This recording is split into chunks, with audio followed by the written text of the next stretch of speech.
One day in spring 1945, physics engineer Percy Spencer was walking past a switched-on piece of radar equipment when he felt something sticky in his pocket. It turned out to be a chocolate peanut bar he had been saving for his coffee break.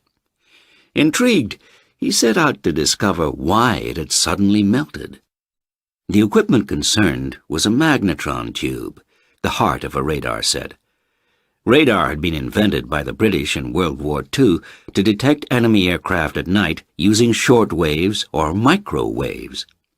But it wasn't until Spencer, an engineer at a small-time firm called Raytheon in Boston, U.S., worked out a way of mass-producing the tubes that radar made a real difference in the war.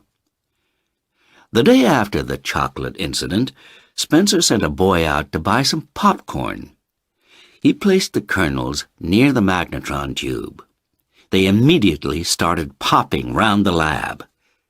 His next experiment was with an egg, which he put inside a kettle. Curious colleagues gathered round to watch it, quaking. One unlucky director bent down to take a closer look just at the moment the egg exploded. Spencer came to realize that the microwaves were heating the food by agitating its water and fat molecules, which meant that the inside cooked just as fast as the outside.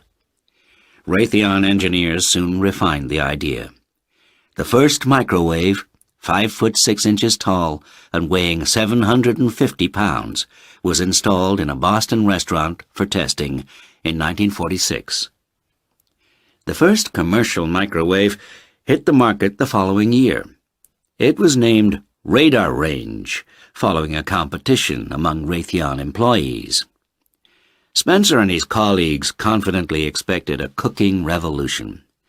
But the machine was primitive, enormous, and at $3,000 too expensive. All too soon, chefs realized its main drawback. Meat refused to brown, and food emerged limp and flabby. The company chairman chef quit in disgust because he was told to use the Radar Range. Not until the 1960s, when the first countertop microwave was produced, did sales at last begin to take off. The first model in 1967 was 100 volts and cost just under $500. By 1975, sales of microwaves overtook gas cookers in the U.S. Now, nearly 90% of households in Britain and the U.S. use a microwave oven.